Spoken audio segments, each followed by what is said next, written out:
que aqui está o nosso querido, eu quero receber aqui, vamos ficar de pé e vamos receber com um aplauso, o melhor que você puder, o nosso querido pastor Marco Feliciano. Seja bem-vindo à Igreja Restaura.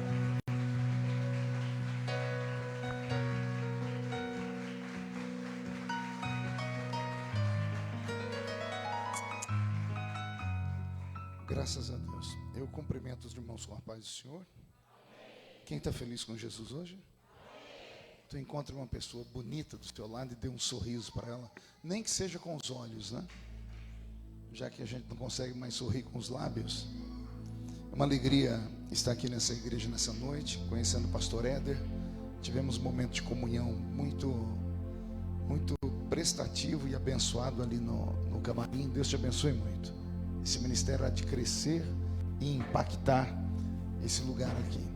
E eu estou vendo que as ovelhas do Senhor são ovelhas bem tratadas, ovelhas bem nutridas. E por isso Jesus só traz para cá o melhor que vocês precisam e merecem. Alguém trouxe Bíblia nessa noite? Abra sua Bíblia comigo. Na primeira epístola de São Paulo aos Coríntios.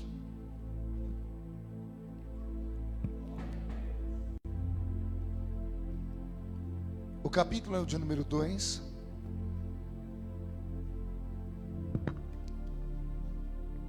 Primeira epístola de São Paulo aos Coríntios, capítulo 2. Vamos ler a partir do versículo de número 14. Deus está aqui. Primeira epístola de São Paulo aos Coríntios, capítulo de número 2. Quem encontrou, diga amém. Ora, o homem natural não aceita as coisas do Espírito de Deus, porque lhes são loucura, e não pode entendê-las, porque elas se discernem espiritualmente. Porém o homem espiritual julga todas as coisas, mas ele mesmo não é julgado por ninguém. Pois quem conheceu a mente do Senhor que o possa instruir? Nós, porém, temos a mente de Cristo. Eu, porém, irmãos, não vos pude falar como a espirituais, e sim como a carnais, como a crianças em Cristo. Leite vos dei a beber, não vos dei alimento sólido, porque ainda não podíeis suportá-lo, nem ainda agora podeis, porque ainda sois carnais. Porquanto, havendo entre vós ciúmes e contendas, não é assim que sois carnais e andais segundo o homem? Quando, pois, alguém diz, eu sou de Paulo, e outro, eu de Apolo, não é evidente que andais segundo os homens? Quem é Apolo e quem é Paulo? Servos por meio de quem crestes, e isto conforme o Senhor concedeu a cada um. Eu plantei, Apolo regou, mas o crescimento veio de Deus. Amém, igreja? Fecha a Bíblia, coloque no banco, na cadeira. Como nós já quebramos quase todos os protocolos, vamos quebrar mais um. Pegue na mão da pessoa que está do seu lado, com muito carinho, aperte até ela falar aleluia. Não apertou direito pelo jeito, né? Aperta com vontade, diga aleluia.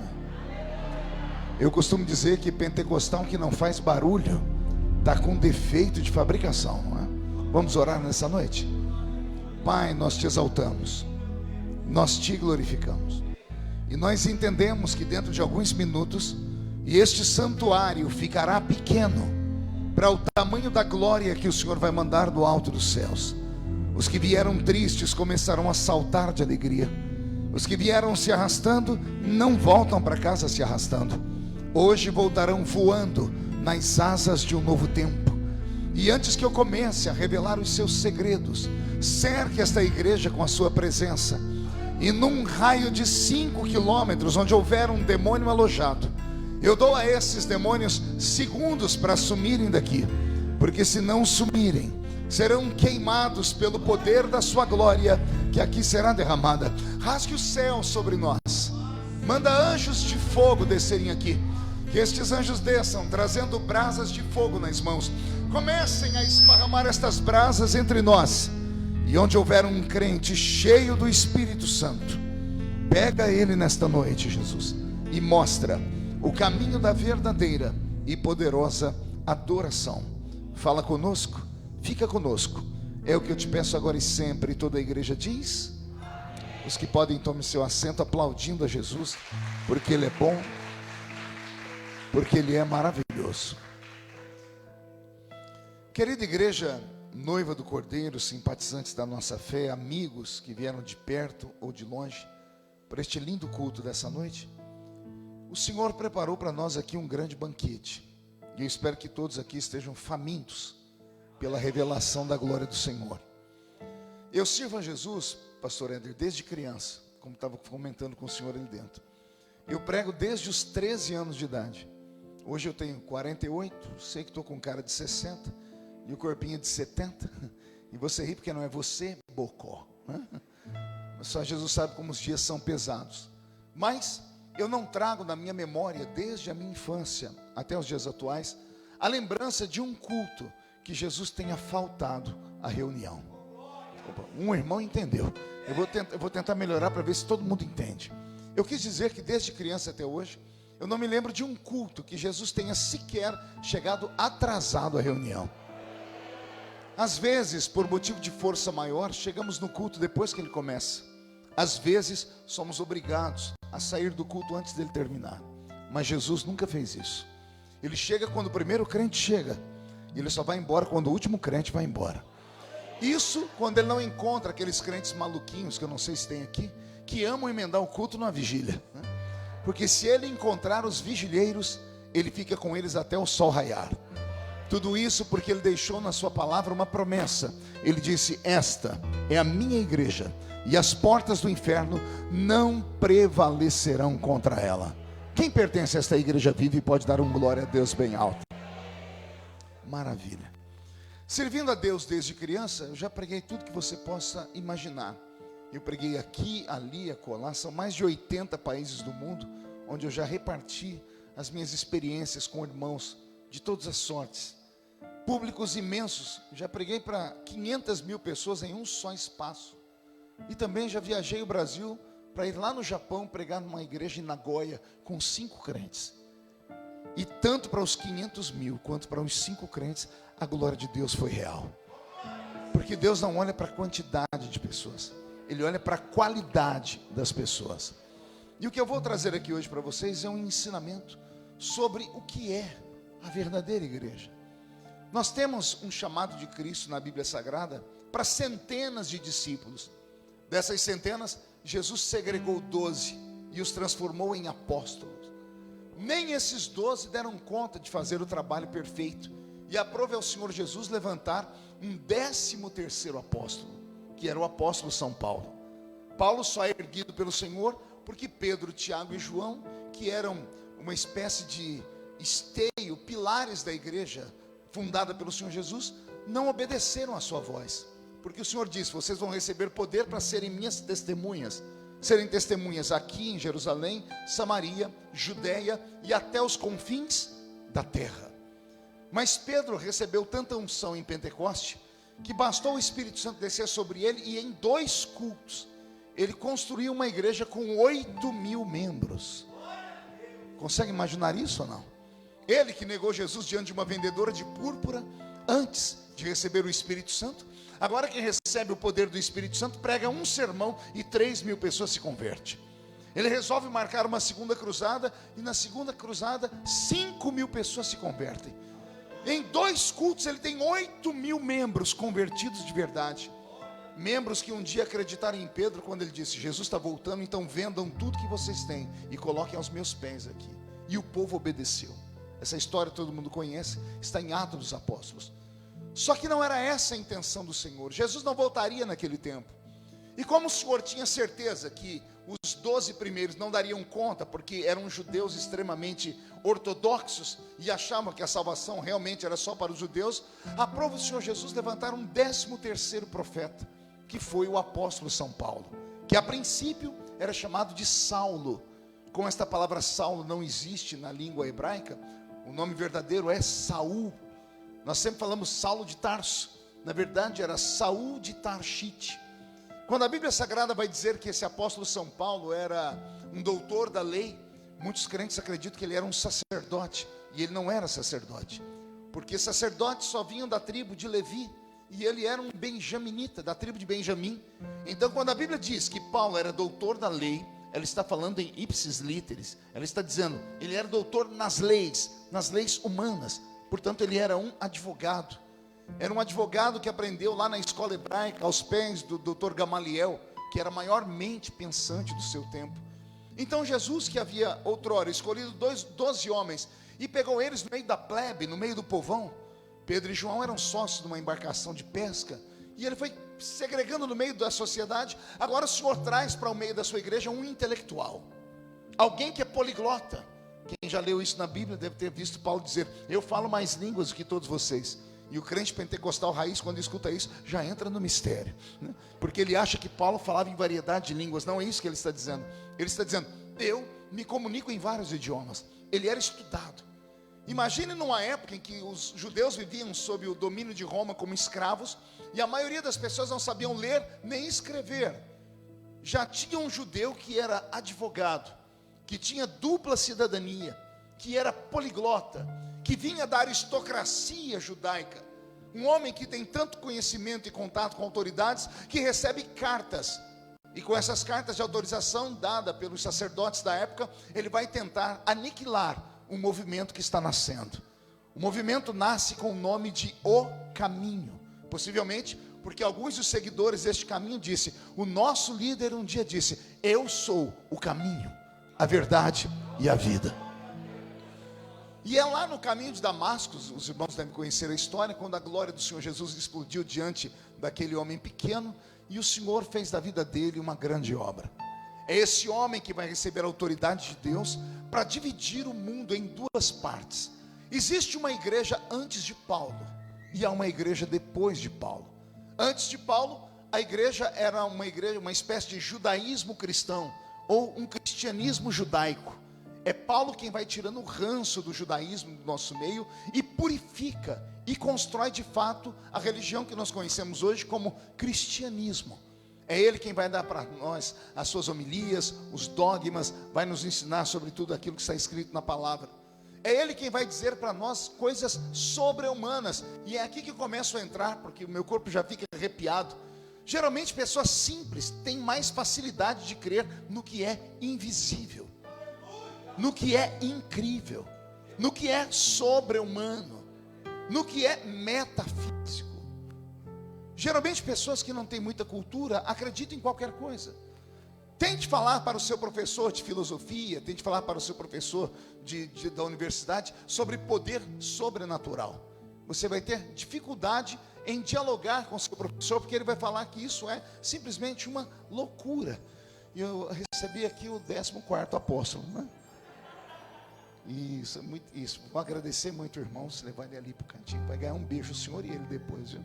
Uma salva de palmas para a atitude do nosso querido. A mãe fica toda emocionada quando vê o filhinho andando na igreja, fala: nossa, que lindinho meu filho. Só a senhora que acha, mais ninguém, né? Porque tira a atenção de todo mundo. Mas vamos lá, vamos voltar aqui. Então pense vocês que acontece o caminho inverso.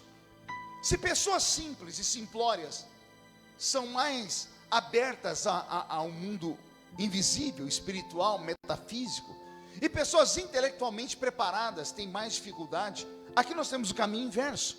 Porque o Senhor traz para o seio da igreja, pastor Éder, um homem que é poliglota, que tem anel de formatura, que vem de família rica, que tem dupla cidadania, e dá a ele algo que não deu a mais ninguém. Por isso que todas as vezes que Paulo vai escrever alguma coisa, ele diz assim: o que eu recebi do Senhor, também vos ensinei. Pergunte a mim, por que ele fala isso, pastor? Só falo se todo mundo perguntar. Ele está mandando um recado para a igreja de Jerusalém, porque a igreja de Jerusalém teve a oportunidade de discipular Paulo. Quando ele estava lá na casa de Simão, curtidor, que ele estava cego, quando o profeta Ananias entrou dentro daquela casa e ungiu ele, e os olhos dele se abriram, a igreja de Jerusalém, pastoreada por Pedro, teve a oportunidade de sentar com esse moço e discipulá-lo, mas não tiveram paciência. Mandaram Paulo para a cidade de Tarsis, para que ele ficasse lá esperando os judeus e os romanos esquecerem que havia um homem rico que saiu perseguindo uma nova seita.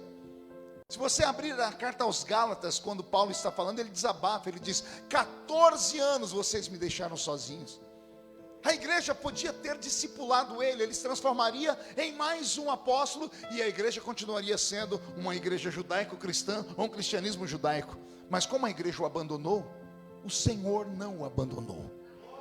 Vou falar de novo aqui. A igreja pode até abandonar, o ministério pode abandonar, mas quando Deus tem uma chamada na vida de alguém, o Senhor não abandona a pessoa. É esse Paulo que mais tarde vai escrever um texto que dá arrepio de verdade. Ele diz assim: eu conheço um homem que, se no corpo não sei, se fora do corpo também não sei, foi ao terceiro céu, e chegando lá, ouviu coisas inefáveis que não é lícito aos homens contar. Pense num homem que viu o céu pelo lado de dentro. E o céu que eu falo não é qualquer céu, tanto é que ele enumera, é o terceiro céu. Por quê? Porque o primeiro céu é o céu atmosférico, onde os pássaros voam, os aviões planam. O segundo céu é o céu cósmico, onde estão as estrelas, os planetas, as galáxias, as nebulosas, os buracos negros. O terceiro céu seria que céu? Seria o céu imarcessível da glória de Deus. Um céu que os olhos humanos não podem ver, que a mão humana não pode tocar, mas que o coração humano pode sentir. É Paulo quem vai escrever a carta aos Coríntios, dizer: quando vocês se ajuntam, nada acontece. Mas quando vocês se ajuntam, e uns têm salmos, louvores, e outros têm testemunhos, pregação da palavra, aí vocês saem da terra e entram nas regiões celestiais. Não sei se você já percebeu, você entra na igreja, está tudo tranquilo, está tudo normal, você bate papo com o irmão do seu lado, corre criança para cá, para lá, mas bastou alguém pegar o microfone e trazer a autoridade, o ambiente muda. Por que o ambiente muda? Porque o nosso culto começa na terra, mas ele não termina na terra. Na medida que o crente vai adorando, na medida que o crente vai se liberando, ele vai subindo, ele vai deixando a terra, e daqui a pouco nós entramos numa dimensão que só os espirituais são capazes de perceber e entender. E aqui está talvez a grande briga da geração nova com a geração antiga, dos crentes raízes com os crentes Nutella. Os crentes raízes tiveram experiência, porque os pés deles foram fincados em uma rocha. Tiveram experiências tão fortes que pode levantar 11.000 demônios contra eles. 1.000 cairá de um lado, 10.000 cairá do outro lado, e eles não podem ser atingidos, nem abalados. Basta tentar fazer uma comparação com a geração nova, que troca Jesus por um quimba de cigarro fumado, que não suporta um dedo em riste no nariz, que não suporta uma palavra um pouquinho mais pesada, que já vai dizendo: eu não vim aqui para isso. As pessoas vêm à igreja em busca de autoajuda, e está tudo errado. Se você quer autoajuda, não venha à igreja. Digite lá no Google autoajuda, você vai encontrar 1 milhão de mensagens. Você pode ouvir o Dr. Augusto Cury, você pode ouvir o Taniguchi, você pode ouvir até o Pablo Marçal. Eu não venho à igreja em busca de autoajuda, eu venho à igreja em busca de ajuda do alto. E a ajuda do alto, a ajuda que vem do alto não pode ser buscada sozinha. Uma andorinha sozinha não faz verão. Nossos cultos não podem ser como um teatro. Isso aqui não é um cinema, onde você escolhe o filme que você quer ver, e escolhe e vai assistir o filme comendo pipoca e tomando guaraná. Não é um teatro onde você aplaude quando gosta, ou vai quando não gosta, ou levanta e sai a hora que quer. Aqui é um quartel-general. Eu fui convidado aqui porque eu sou um soldado de patente mais alta, experimentado no campo de batalha. Vim aqui dizer para vocês como eu sobrevivi nesses 30 e tantos anos. Vim aqui para te dizer que o verdadeiro inimigo não é quem senta do seu lado na igreja, não é quem senta do seu lado na escola, não é quem mora do lado da sua casa, nem o seu patrão, porque é com eles que você fica aflito e estressado. O seu verdadeiro inimigo está lá fora, ele é invisível, ele é poderoso. Não subestime o diabo. Fico muito preocupado quando eu vejo alguém falar muito do diabo sem conhecer ele de verdade. Não subestime o seu inimigo, conheça o seu inimigo. E eu estou aqui para te dizer, porque eu já enfrentei ele cara a cara. O diabo não tem medo de anel de formatura, o diabo não tem medo de carro importado, o diabo não tem medo de pessoas bonitas, o diabo não tem medo de você por causa do seu diploma. O diabo só temerá você se você for um crente canela de fogo, se você for um crente possuído pelo Espírito Santo. E as pessoas acreditam mesmo que o poder do Espírito Santo é só para aqueles crentes que só tem 2 dentes na boca, o zagueiro e o atacante. É sério. Não, igreja que pega fogo é só aquela que os irmãos são analfa de pai e as irmãs beta de mãe. Nada disso. O Espírito Santo não se revela ao homem porque ele é simples, ou deixa de se revelar a ele porque ele é culto. O Espírito Santo não procura a sua cultura, ele procura o seu culto. As pessoas conseguem entrar na igreja, mas não conseguem entrar no culto. Conseguem arrastar os seus corpos pesados, se jogam nos bancos da igreja, nas cadeiras, travam uma briga com o seu telefone, não tiram a desgraça do chiclete da boca, e ficam olhando um para o outro com cara de paisagem. Quando alguns ficam irados com o pregador, aqui não tem, só na minha igreja que eu pastorei, os crentes ficam me olhando com a cara feia, parecendo que foram batizados num pote de vinagre. Passa o culto inteiro olhando para o pregador com o olho seco, parecendo um olho de sapo que morreu no dia de enchente. Segura aí. Diz que é pentecostal ou neopentecostal, mas passa o culto inteiro com essa boca travada, essa boca de aço, essa língua de ferro, esse queixo de concreto. Há uma guerra travada nesta noite, senhoras e senhores. E a vitória só pode ser nossa se nós nos unirmos com a matéria que o Senhor nos deu, com a autoridade que o Senhor nos deu. O apóstolo São Paulo vai definir o que é a igreja aqui na carta aos Coríntios, porque foi a primeira igreja que ele plantou sozinho. Antes de Corinto, ele esteve na cidade de Antioquia com o irmão Barnabé e restaurou a igreja. Mas a igreja de Corinto é fundada pelo apóstolo São Paulo. Quando eu falo da igreja de Corinto, preste atenção, eu falo de uma igreja que nasce em uma cidade que deu ao mundo civilizado, moderno, parte da sua extensão intelectual, porque a igreja de Corinto ficava na Grécia. Diga comigo, Grécia. Pergunte a alguém do seu lado, conhece os gregos? Pense num povo diferente, pense num povo bonito. Até hoje, quando passa um homem bonito na rua, a mulherada fica ouriçada e diz, lá vai um deus grego. Os gregos tinham um DNA diferente. Se você acha que eu estou falando demais, digite quando o culto terminar no Google, deuses gregos, ou imagens gregas, pinturas gregas. Você não vai ver nenhum homem gordo. Todos eles têm tanquinho aqui. É sério. Todos eles têm um queixo quadrado. As mulheres são verdadeiras beldades, tanto que as deusas gregas, elas incorporam amor. Diana, Afrodite, Hera. Porque os gregos tinham uma tara pelo corpo humano. Tanto é que a medicina é criada pelos gregos, aperfeiçoada pelos egípcios. Mas quem inventa a medicina é Hipócrates, que é o pai da medicina, que é um grego. Então pense num povo bonito. E você deve estar dizendo, o que tem a ver isso com Paulo, pastor? É mais fácil você ganhar uma pessoa que tem a sua autoestima baixa, do que você pregar o evangelho para uma beldade. Tente ganhar a Gisele Bündchen para Cristo. Tente trazer qualquer uma das atrizes ou das cantoras famosas belas para Cristo. Porque essas pessoas são narcisistas e elas se auto-adoram. Tanto que a medicina moderna faz com que as pessoas fiquem belas. Pode nascer do jeito que for. Basta ir em alguns médicos que tem aqui no Brasil.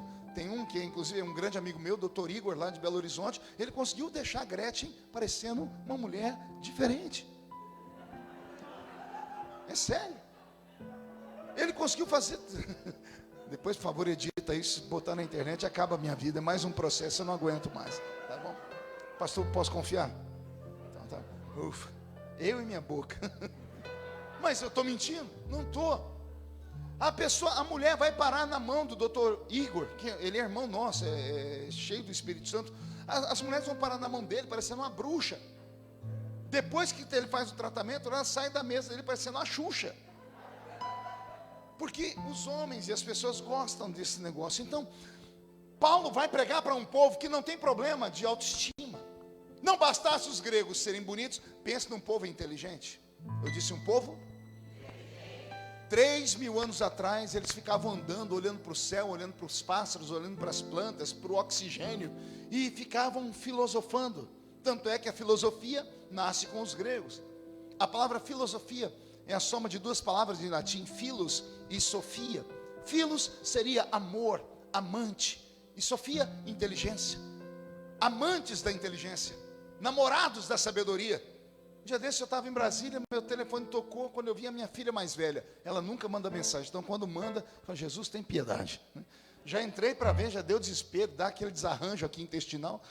Eu fui lá para ver. Ela falou, pai, estou aqui na universidade, me ajuda a interpretar esse texto. Ela sabe que eu gosto de ler e eu tenho facilidade com interpretação de texto. Comecei a ler o texto, pastor.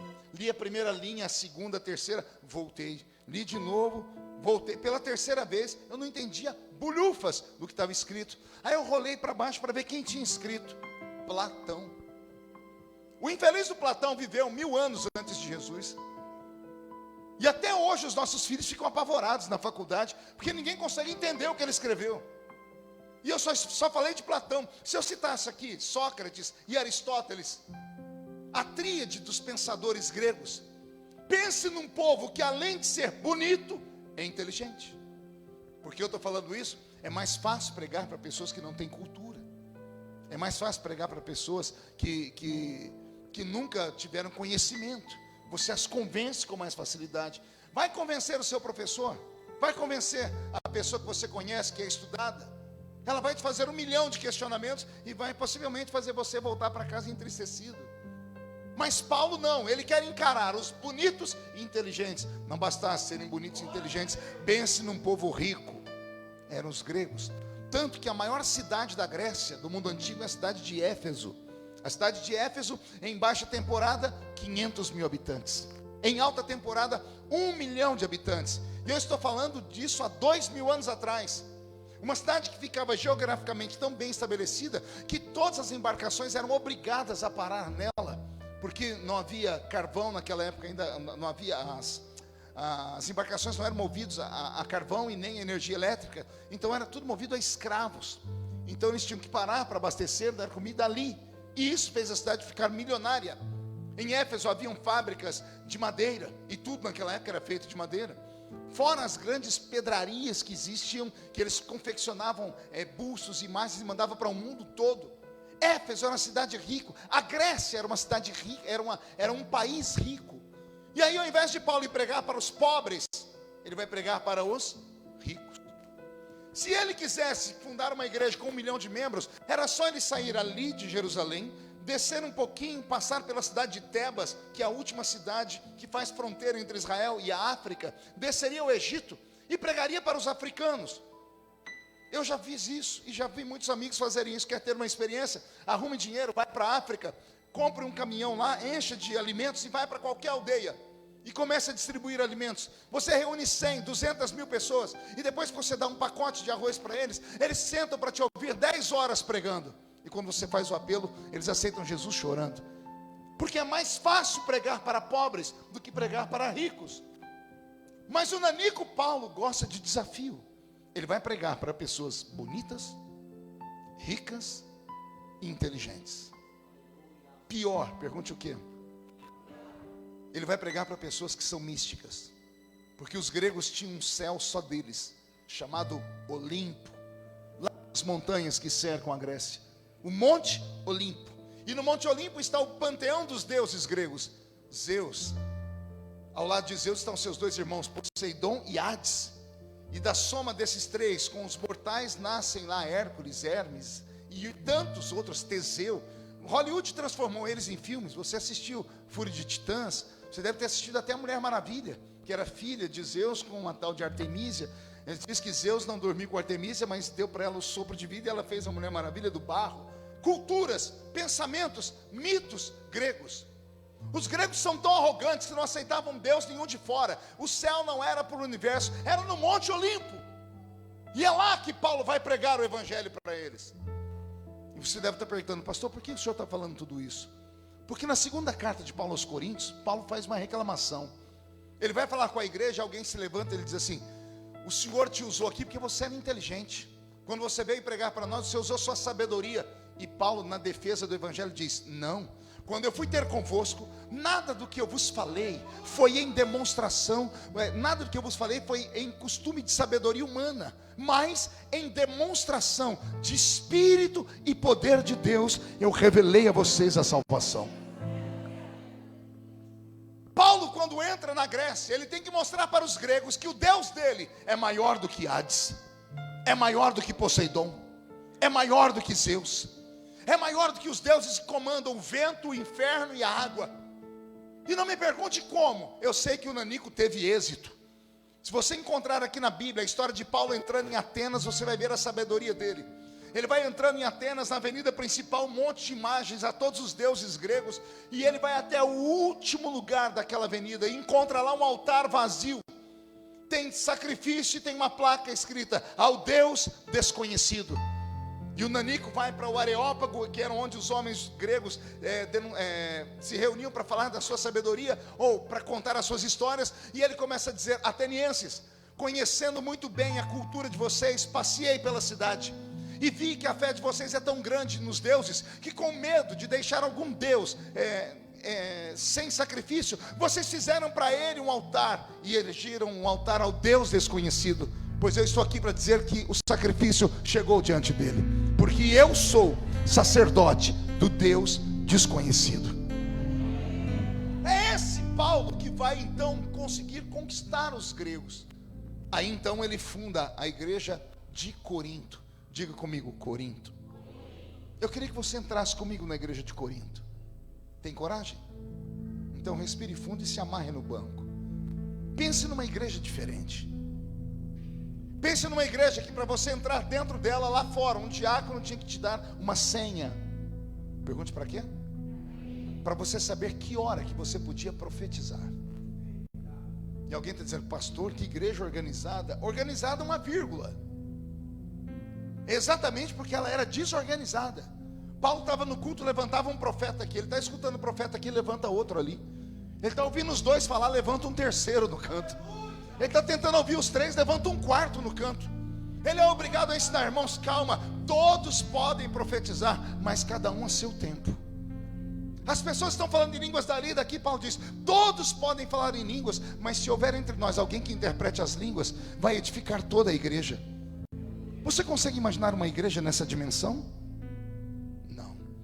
Então por isso que eu disse que agora nós estamos em Corinto. Respire fundo. Canto de olho para a esquerda. Olhe para quem está à sua esquerda. Eis aí um profeta, mas com P maiúsculo, daquele que vê o que ninguém vê. Olha o da direita agora. Esse aí tem o dom de interpretar línguas estranhas. Olha o que está atrás de você. Esse tem os dons de curar os enfermos. Olha o que está na sua frente. Esse tem a palavra do conhecimento. Aqueles que estão lá dentro da sala de som, aqueles lá têm o dom de discernir os espíritos. Aqueles que estão ali naquele canto, esses têm o dom de variedade de línguas estranhas. Aqui no altar tem alguém que tem o dom de operação de maravilhas. Me arrepia o corpo inteiro em saber que já houve uma igreja plantada na terra, onde todos os crentes, todos, eram cheios do Espírito Santo. Às vezes me dá uma ira santa, porque quando eu leio o Atos dos Apóstolos, que é a história do início da igreja, você vai ver que todas as vezes que o Espírito Santo desce, ele não escolhe um ou outro, ele desce sobre todos os que estão presentes. Já leram isso ou não? Atos capítulo 2, vamos relembrar. Estavam todos reunidos no mesmo lugar, quando de repente veio do céu um som, como de um barulho de um vento forte e impetuoso, e encheu a casa onde estavam assentados. Foram vistos por eles línguas repartidas como que de fogo, as quais pousaram sobre cada um deles, e todos foram cheios do Espírito Santo, e começaram a falar em outras línguas, conforme o Espírito Santo lhes concedia que falassem. Vem comigo em Cesareia Marítima, Atos capítulo 10. Pedro vai visitar um homem que é pagão, que acende uma vela para Deus e outra para o diabo, que dá esmolas, mas adora Zeus. Pedro vai visitar esse homem chamado Cornélio. Cornélio monta a casa dele, prepara a casa dele, os amigos, as pessoas da alta cultura que havia na sua cidade, e todos estão ali. E entra Pedro, e Pedro não leva com ele uma torcida organizada, tá? Ele vai sozinho pregar. E a Bíblia diz que enquanto Pedro pregava, aconteceu um mistério na casa. Eu vou deixar Pedro dizer. Pedro diz assim: e enquanto eu pregava, o Espírito Santo caiu sobre todos os que estavam naquela casa, e todos falaram em línguas estranhas. A Bíblia Sagrada vai contar para nós que um certo diácono, eu disse diácono, eu disse o quê? Não é evangelista, eu disse o quê? Presbítero? É quarto membro da Trindade. bispo, apóstolo, diácono. Os diáconos na Bíblia Sagrada diz que só cuidavam de órfãos e viúvas. E tem um diácono chamado Filipe que entra em Samaria. E quando ele vai entrando em Samaria para levar comida para o órfão e para a viúva, as pessoas se aproximam e dizem: o que está acontecendo em Jerusalém? Ele olhou, viu que não tinha pastor, disse: vai ser eu mesmo aqui. E a Bíblia diz que Filipe começou a pregar. E na medida que ele vai pregando, o céu se abre e o Espírito Santo cai sobre todos os que estavam ali naquele lugar. Em Atos dos Apóstolos, capítulo 19, Paulo entra na cidade de Éfeso. Ele vai entrando, vai olhando a cidade. Quando ele vira uma esquina, vem vindo 12 homens. Paulo olha para eles, sabe que eles são crentes, mas não é por causa que está escrito aqui renascer no braço, não é por causa da roupa, nem por causa do coque. Paulo olha e sabe que eles são crentes, porque o Espírito que está nele testifica com o Espírito que estão neles, que eles são filhos de Deus. Paulo para os 12 e faz uma única pergunta, a pergunta mais estranha da Bíblia. Geralmente um crente, quando encontra outro, pergunta: qual é o nome da sua igreja? Onde você congrega? Se a igreja é uma Assembleia de Deus como a minha, vai logo perguntar: qual é a convenção? É a convenção de São Paulo. A gente faz essas perguntas. Paulo olhou para os 12 crentes e olha a pergunta deles: conhecem o Espírito Santo?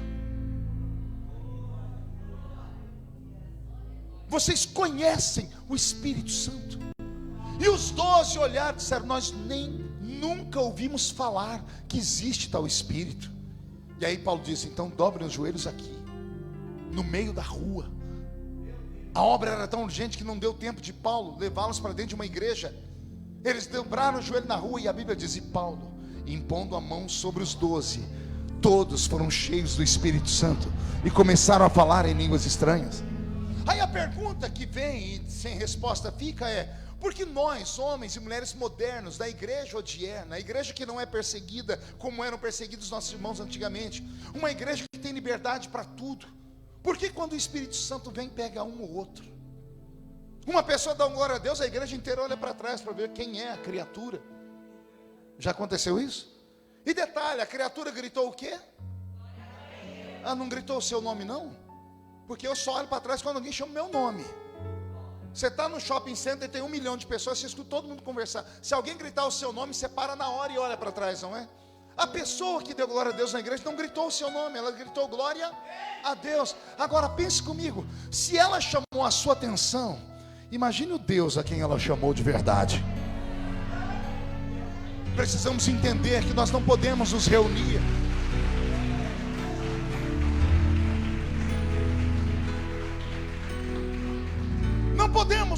apenas como se fosse uma reuniãozinha de meia dúzia de pessoas que não tem mais o que fazer. Você não é normal. Paulo disse: dentro da minha igreja eu encontrei 3 tipos de crentes, e eu li aqui para vocês. O primeiro, o homem natural. O segundo, o homem carnal.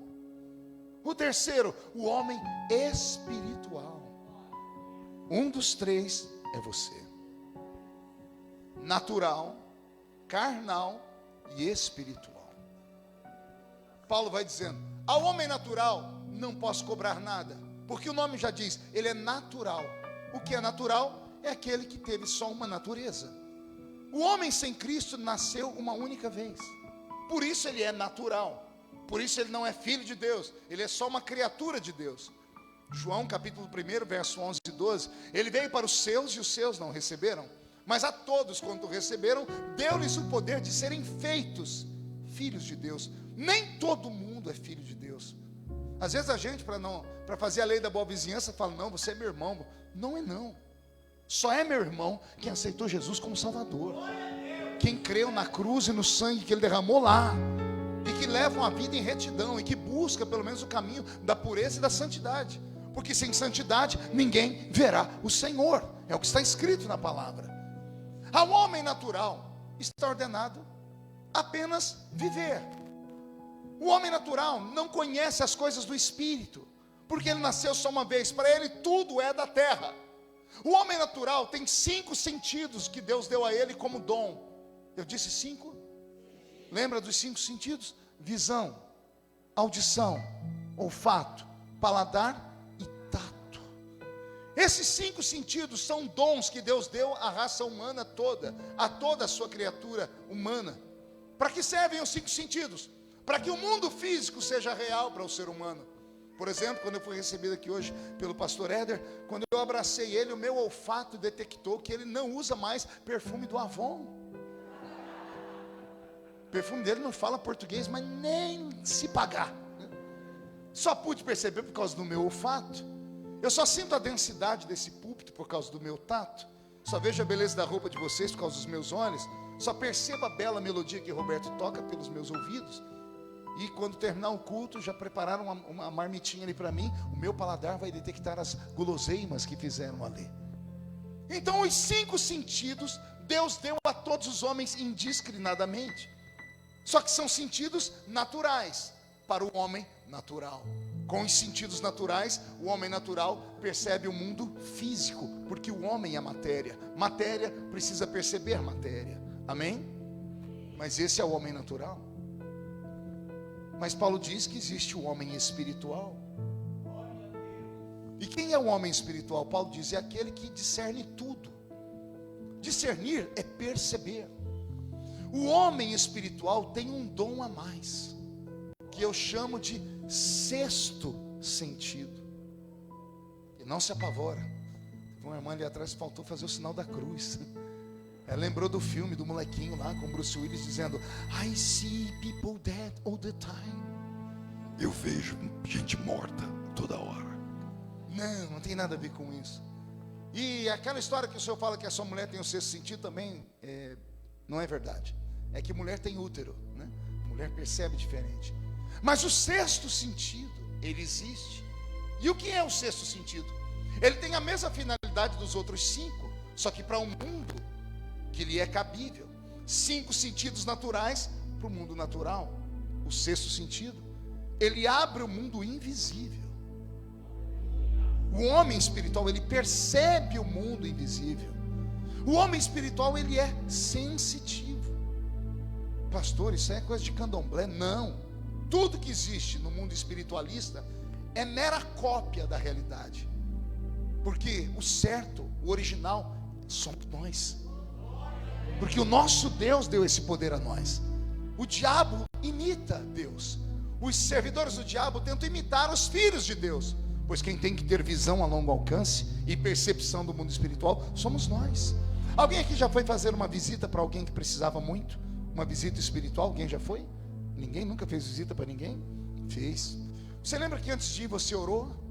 Bem que foi aquela oração: Jesus, estou indo. Quando abriram a porta da casa, você entrou, seu corpo arrepiou inteirinho. Já aconteceu isso com alguém aqui? Por que o seu corpo arrepiou? O seu homem espiritual, treinado pelo Espírito, sensitivo, percebeu que havia presenças invisíveis naquele lugar. Presenças ruins. Por isso seu corpo todo ficou arrepiado. O Senhor Jesus, quando passou pela terra, ele quebrou todas as leis naturais possíveis. Como é que ele deu vista ao cego? Como é que ele expulsou demônios e chamou eles pelo nome? Como foi que ele curou os enfermos? Não foi através da sua matéria, foi através do seu espírito. Os crentes de antigamente, pastor, daqueles que a gente conversava, eram treinados espiritualmente. E sabe qual é o treino para o espírito? Jejum, oração, subir monte, descer monte. Aqueles gritos malucos, aquelas igrejinhas que você passa perto e fala: meu Deus, está acontecendo alguma coisa ali dentro. Porque todas as vezes que você busca o mundo espiritual, ele se revela para você. A geração moderna tem medo de falar disso.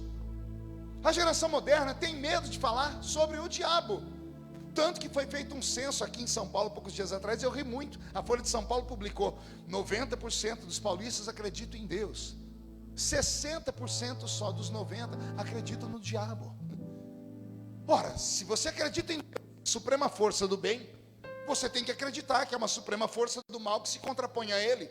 Se você crer que há anjos, você precisa crer que há demônios.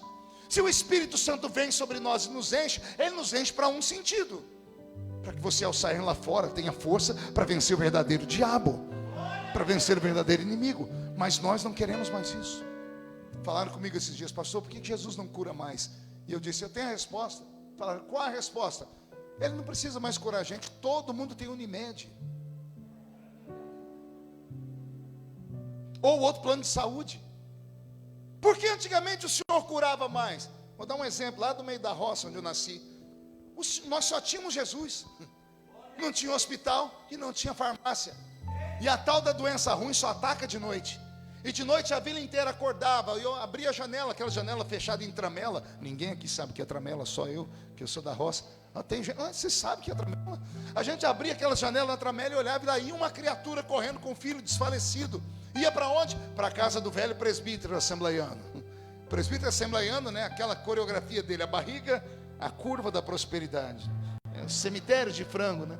A gravata pelo meio do peito. Não sabia ler, nem escrever, nem nada. Batia na porta da casa do presbítero e dizia: a Bíblia diz que é para o presbítero ungir o doente. Lá ia o irmão da nossa igreja ungir a criança. Só que ele ia procurar o óleo e não tinha, pessoal, aquele óleo santo de Israel. Amém, pessoal? Não tinha aquele óleo bonito, perfumado, com aquelas etiquetinhas douradas. Sabe como é que se ungia o doente? O presbítero da minha igreja, o irmão Ovídio Ramos, que era um negro de 2 metros de altura, e a mão dele parecia uma raquete de tênis. Ele enfiava a mão numa lata de banha de porco, porque era com isso que fazia comida. Ele não ungia com uma gotinha de óleo aqui, ele untava o corpo da criança, ia da testa até os pés, e dizia para o pai: pode levar que Jesus já curou.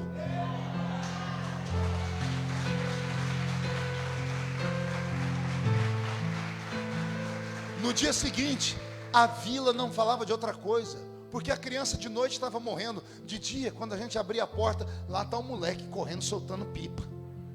Lá está a menina correndo, e alguém dizia: mas não estava morrendo ontem? Alguém dizia: levou para o presbítero. E o presbítero orou com imposição de mão, e ele ungiu a criança conforme está escrito na palavra. O Senhor não pode operar mais, porque nós não deixamos. Não temos tempo para Ele. Somos egoístas demais para gastarmos um tempo com Ele, de buscarmos a presença dEle, de buscarmos a cultura dEle. A nossa geração é uma geração fast food. É uma geração que quer tudo muito rápido. Jesus não é mais o centro dos nossos cultos, o homem é. Tanto que os nossos hinos são hinos de batalha, mas são hinos só de vitória. Eu vou pegar, eu vou fazer, eu vou chegar, vou atravessar, vou subir, vou nadar. E o meu inimigo eu vou botar debaixo do pé, eu vou matar, vou destruir. Só isso, só interessa a nós. Entramos no culto sem saber o que é o culto. Culto não é um teatro, como eu disse lá atrás. Isso aqui não é um lugar onde você vai ouvir uma pessoa e vai ficar olhando para ela apenas. Isso aqui é um momento de comunhão. Eu estou pregando, mas você tem que estar orando. Esses gritos de glórias e aleluias, que sempre fizeram parte da nossa igreja e agora está sendo extinto, mandavam um recado para o diabo: estamos atentos. Você pode não acreditar em mim, mas eu estou escutando barulho de espadas aqui em cima. Eu ouço barulho de espadas. Anjos e demônios estão degladiando aqui em cima por causa de você, garota. Por sua causa, garoto, homem, mulher, obreiro do Senhor. O diabo não quer que você tenha conhecimento pleno da palavra. Nossa geração é geração rasa demais. Saí de um culto esses dias, pastor Éder. Chegando perto do meu carro, tinha 10 crentes com a mão no meu carro, orando. Falei: meu Deus, que emoção, estão abençoando a minha viagem. Cheguei na ponta do pé para orar com eles e escuto eles orar. Eu tomo posse, esse carro é meu. Eu dei um grito, falei: ei, que macumba é essa aí? Boa cumba, né? Porque é crente que está fazendo. Que negócio? Não, é que nós saímos do culto, o pastor disse que é para a gente tudo que quiser, só tomar posse. Eu disse: ele falou que você tem que ser dizimista ou não? Ele falou que você tem que ser ofertante, sacrificante, que você tem que ser responsável, que você não pode viver só o dia de hoje, tem que aprender a guardar com a formiga. Ele te ensinou isso? Se não ensinou, você foi enganado. Nossos crentes conhecem meia dúzia de palavras da Bíblia e acham que são fórmulas de encantamento. Contra Jacó não vale encantamento.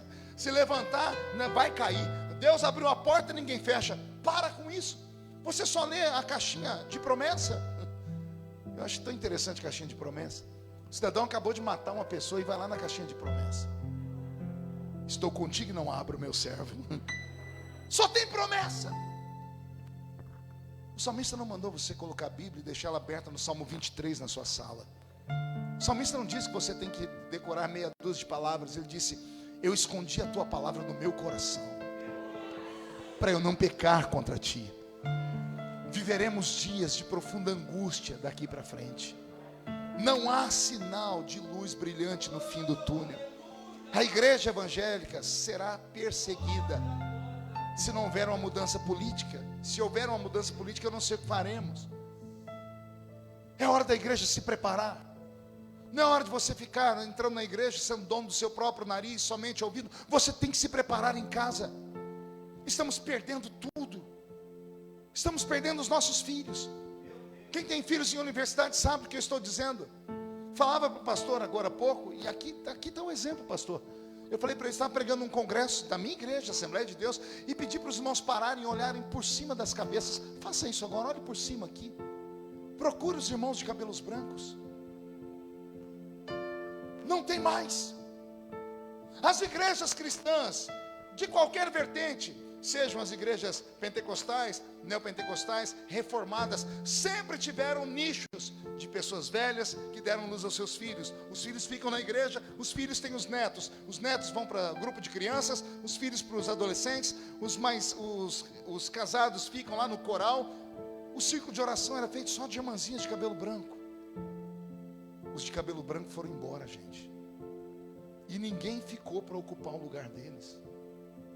Uma geração inteira se desviou. E se desviou por quê? Porque os pés não estavam fincados em uma rocha. Não deram alimento sério. Beberam leitinho e ficaram carnais, ao invés de serem espirituais. O que é o crente carnal? É aquele que pensa que é, mas não é. Pensa que tem, mas não tem.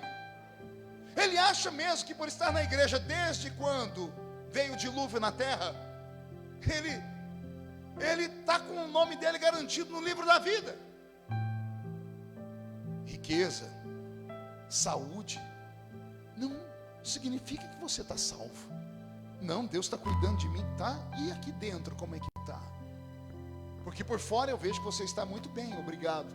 Mas e o seu homem espiritual, como é que está? O que te faz vir à igreja? O que tem sido a sua prioridade? Você entra aqui, afinal de contas, por quê? Paulo diz, quando vocês entrarem na igreja, tomem cuidado, porque os anjos estão aí dentro. Esse lugar não é um lugar comum. Aqui é a porta do céu. Deus está aqui. E Ele é tão grande que os pés dele estão caminhando aqui dentro. Mas a face dele está diante dos serafins que estão cantando santo, santo, santo é o Senhor dos exércitos. E a igreja restaura, está ficando cheia da sua glória. Cheia da sua glória.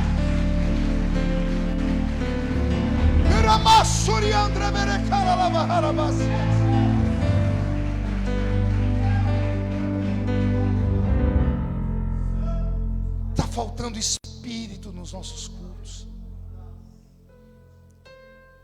Já não ouvimos mais os profetas. Não, pastor, a palavra é a profecia. Eu sei, seu ignorante, mas eu estou falando dos profetas que Deus usava para falar conosco. Está faltando. Pastor Éder, tenta lembrar a última vez que o senhor ouviu alguém interpretar línguas estranhas. Alguém levanta em línguas e um profeta levanta e interpreta com uma mensagem profética para a igreja. Tente lembrar. Tem pessoas aqui que nunca viram isso. Não é ser saudosista, é que a gente não pode perder a nossa identidade. O pentecostal tem que aceitar o pacote completo. O grito, o barulho, as línguas, o conhecimento, mas nunca se sentir envergonhado. Ah, pastor, mas quem está aqui do meu lado é o doutor falando de tal. Ele não paga as suas contas. Quem fala de você não morreu na cruz do Calvário por você. Quando você estiver no vale, ninguém vai te visitar. Por isso, quando você entrar aqui dentro, faz a mesma coisa que você faz quando chega em casa ou no trabalho desesperado. Seu celular está acabando a bateria, você sai igual maluco procurando uma tomada. Aqui você tem que ter o mesmo sentimento. Ao entrar na igreja, procure uma tomada para recarregar a sua bateria, para encher a sua alma do Espírito Santo. E se o Espírito Santo te der coreografias, faça as coreografias. Se tiver que pular, pule. Se tiver que dançar, dance. As favas com quem não entende isso. Porque o homem natural não compreende as coisas do Espírito de Deus. Mas o espiritual entende tudo e um pouco mais.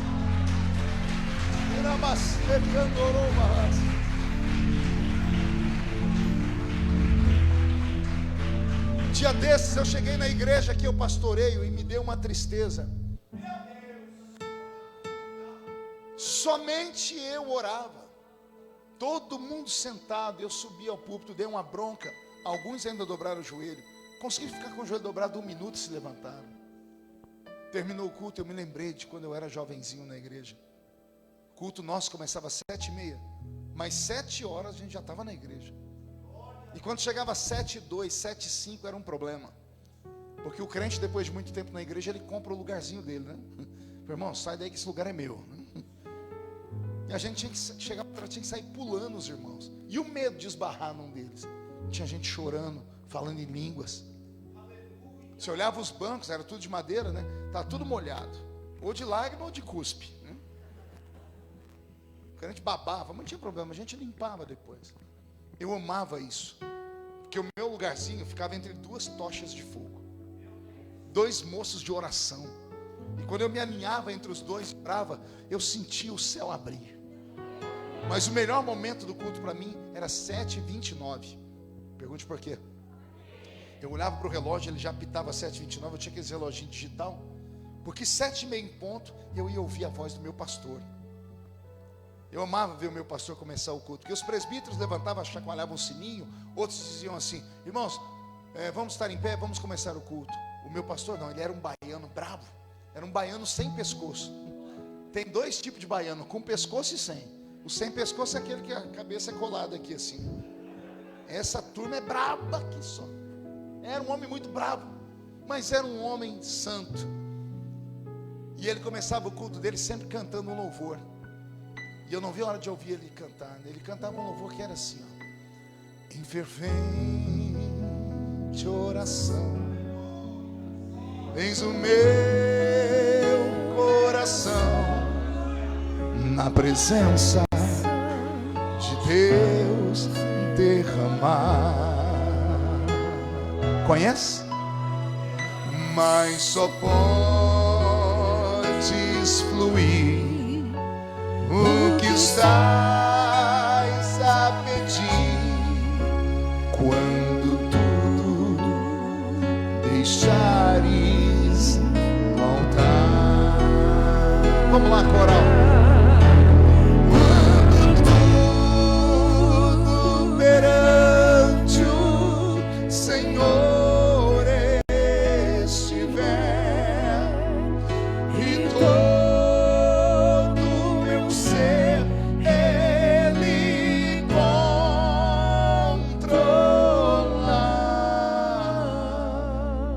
só então hás de ver e o Senhor tem poder quando tudo deixares voltar.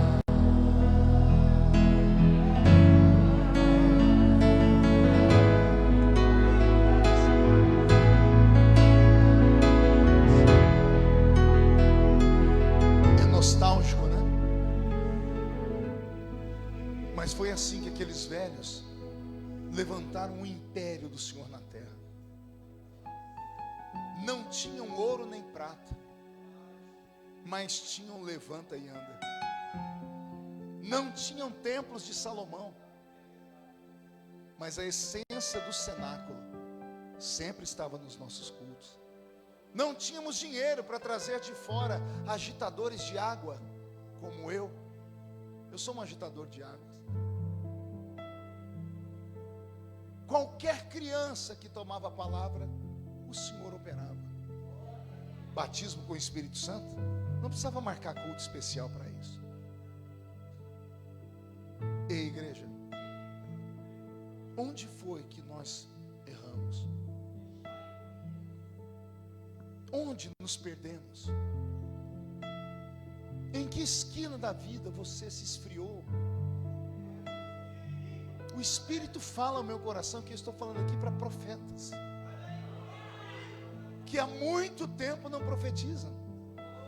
Pessoas que oravam em línguas profundamente. O Senhor te trouxe hoje aqui porque Ele tinha você de volta. Que venei estourou, triamas, narabagai. Feche os olhos por um minuto, adore ao Senhor. Ivana, séria. Trevala suriandre belecamorobas. Imasuri de cara lavachara macandarai. Roberto, vamos levar a igreja para o monte. Vamos levar a igreja para o monte. Vai ficando de pé comigo, por favor.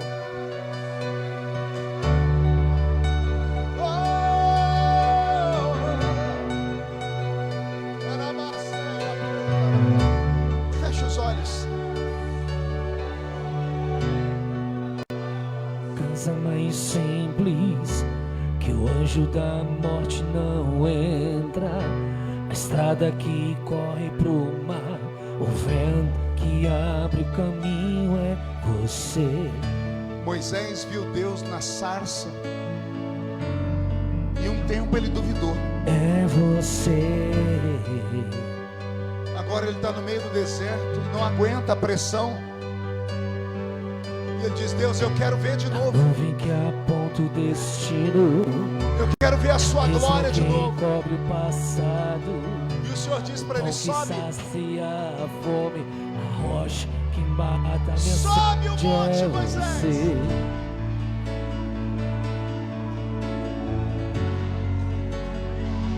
É você.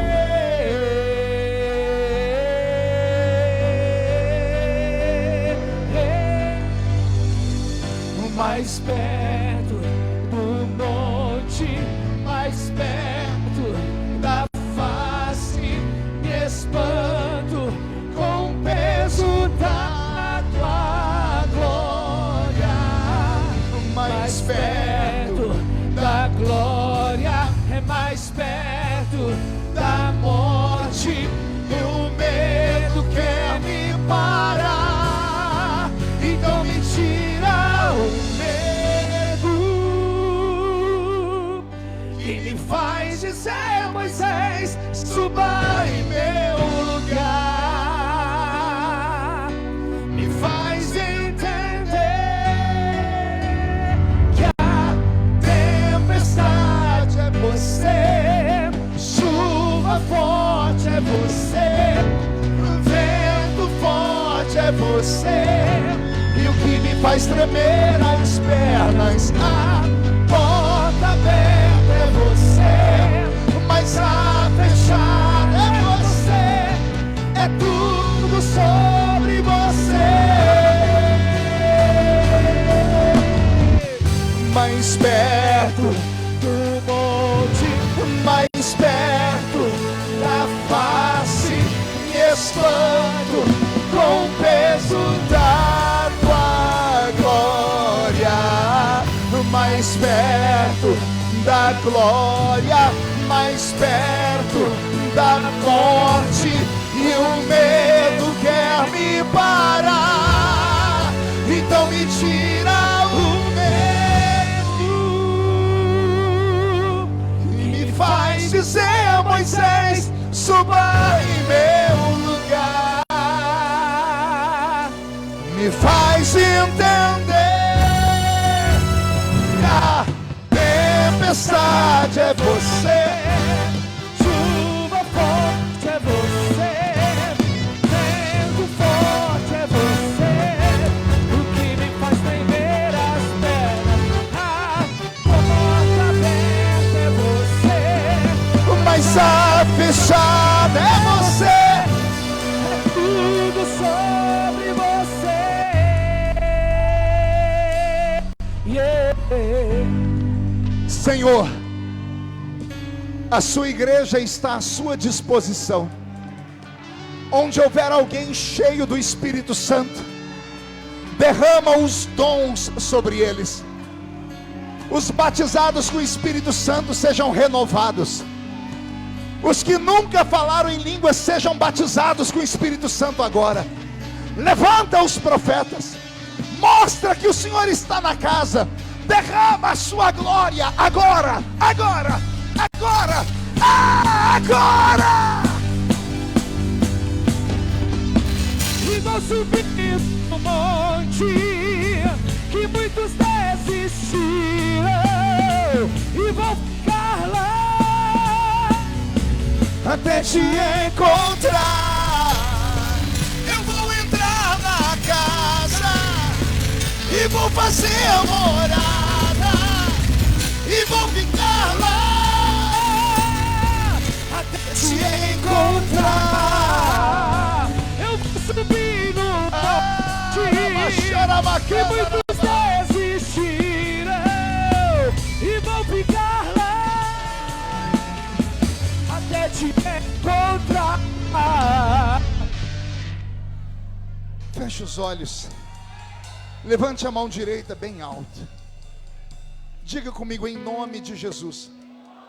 Todos os demônios que lutaram contra a minha fé, contra a minha sensibilidade, que levaram embora os dons, eu ordeno, venham para a palma da minha mão.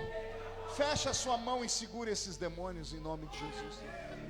Eu vou contar até 3, você vai jogar no chão e vai pisar em cima. Lucas 10 e 19, eu vos dei poder para pisar sobre serpentes e escorpiões. E assim que você pisar, você encontra umas 2 pessoas, cumprimente elas e diga: Jesus está voltando, e Ele vem buscar uma igreja viva. 1, você nunca mais será o mesmo. 1,5, sua família sentirá orgulho de você de novo. 2, quem viver verá para ver o que Deus fará com esta igreja. 2,5, esta rua será chamada Rua do Avivamento. 3, jogue no chão, pise em cima.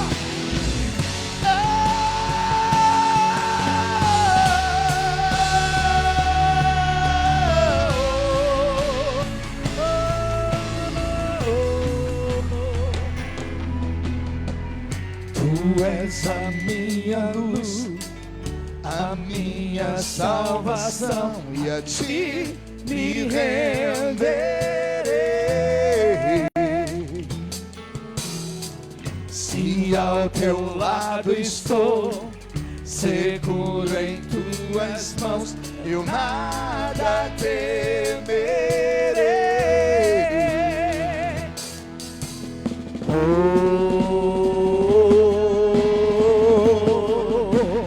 Tu és santo, ó Senhor.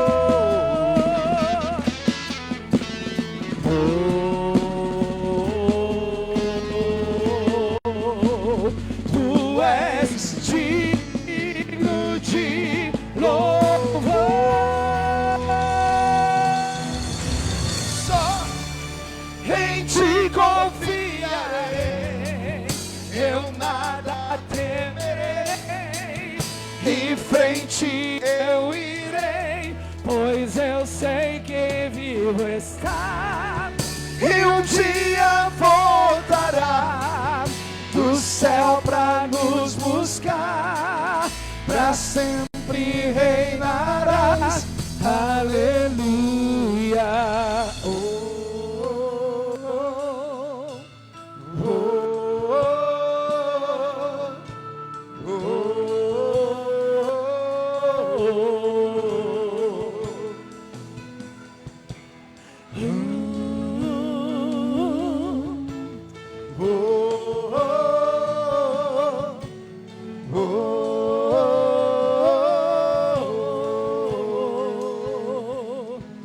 Vem Jesus, vem Jesus,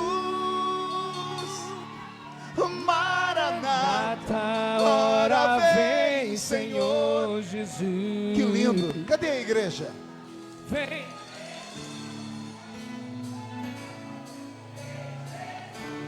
Mais forte.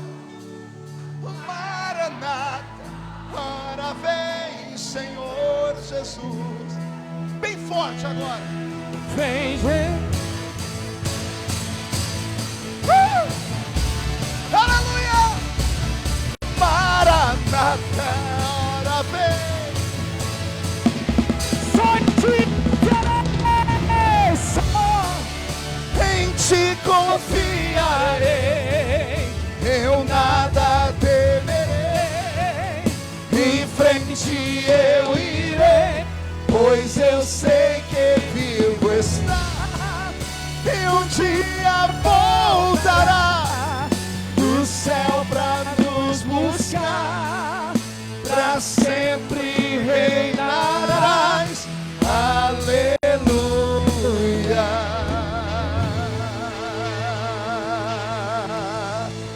pode aplaudir?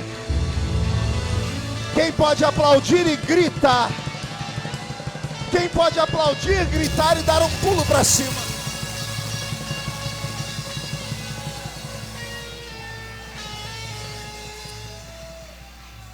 Amém. Murcha a barriga, estufe o peito, olhe nos olhos dessa pessoa que está do seu lado. Se o olho dela ou dele não estiver vermelho, enfie o dedo no olho deles e diga: Jesus vem buscar uma igreja viva, uma igreja triunfante. Amém, igreja? Mais uma salva de palmas a Jesus. Vamos orar pela vida do pastor. Oh, aleluia. Dá vontade de pedir vigília, né? Por isso que a Bíblia fala que a multidão, quando se reunia para ouvir Jesus, ele falava por horas e horas e horas e horas. E às vezes elas até esqueciam da fome, coisa que não acontece aqui, né? Já estão loucos para ir embora para comer. Mas é tremendo. Vamos orar por ele, porque grande, como eu falei, comecei falando e termino falando, grande é o desafio desse homem, para trazer esse avivamento na nação brasileira. E que você e eu tenhamos o compromisso de orar pela vida dele. Amém? Não só agora, mas todos os dias. Porque realmente está batendo de frente com principados, potestades, dominadores. Dia 17 de setembro ele falou que vai ter um evento e nós estamos convidados lá na igreja dele. Vamos ver se a gente consegue ir? Amém? Dia 17? Pelo menos no sábado nós vamos lá, em nome de Jesus. Vamos orar? Senhor, nós te louvamos, te agradecemos pela vida do teu ungido. Pois, Senhor, ele ministra, Senhor amado, em todos os lugares, na mesma simplicidade. E eu te agradeço por isso, porque ainda, Senhor, há referências para nós olharmos nessa nação. Ainda há homens, Pai, que têm o teu Espírito. Ainda há, Senhor, aqueles que não se dobraram a Baal. Oribanai xerebarás. E isso, Senhor, o Senhor já tinha falado ao seu respeito. O Senhor entregou para ele. Assim, meu Deus, como quando essa semana nós estávamos jejuando e orando por este culto, o Senhor me mostrava com o Senhor colocando um anjo, trazendo um rolo e colocando na boca dele. E mais uma vez, Senhor, o Senhor falou, e que esse alimento seja digerido por nós, meu Deus, e que nós possamos, meu Deus, ser essa igreja, não uma igreja bagunçada de Corinto, não uma igreja, Senhor, que tem muitas vezes uma aparência de que tem o teu Espírito, mas não tem. Que nós possamos ter a tua essência, porque nós sabemos, Pai, que nós estamos nos últimos dias, o Senhor está voltando, e que nós possamos nos preparar, que o Senhor possa levar o teu filho em segurança, aonde ele for, Senhor, mais do que uma comitiva humana, que com ele tenha uma comitiva de anjos, o guardando, o levando, dando a ele, Senhor, a autoridade, dando a ele, Senhor, bons conselhos, porque todo rei, Senhor, sempre foi acompanhado de um profeta, e que ele seja esse profeta, a boca do Senhor, e que ele fale conforme as suas palavras, é o que eu te peço, e desde já te agradeço, em nome de Jesus, amém. Aplauda ao Senhor em nome de Jesus. Pastor, obrigado mais uma vez, o coração se alegra pelo Senhor ter vindo aqui nos trazer esse avivamento, amém, e vamos, ano que vem, está de volta em nome de Jesus, amém, glória a Deus. Vamos tirar uma foto, senão a gente esquece aqui, vamos tirar uma foto,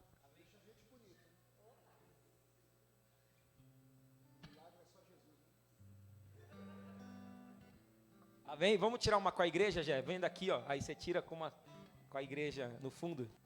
Vamos acender a luz aqui.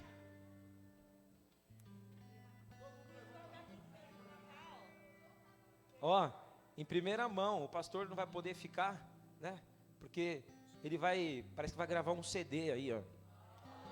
Aí eu falei pra ele que ele gostava de cantar aquela música Poder de Filho, que ele gravou, e eu cantava também, né?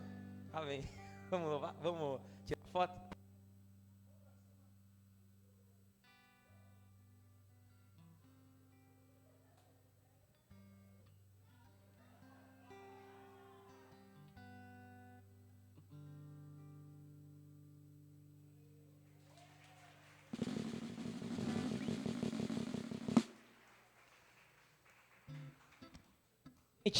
Levante essas mãos. Declara assim comigo: se Deus é por nós, quem será contra nós?